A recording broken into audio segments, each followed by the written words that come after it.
Hello everyone, welcome back to this channel. In this video, I will show you the easy and clear steps on how to turn on event notification on Twitch application. So how to turn on event notification on Twitch application? Make sure you keep watching this video until the end. Let's get started right away.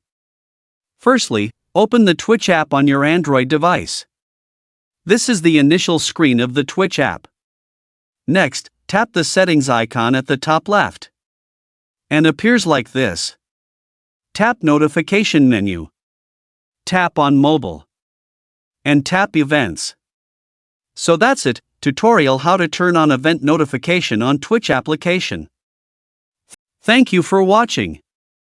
I hope this video was helpful. See you in the next video.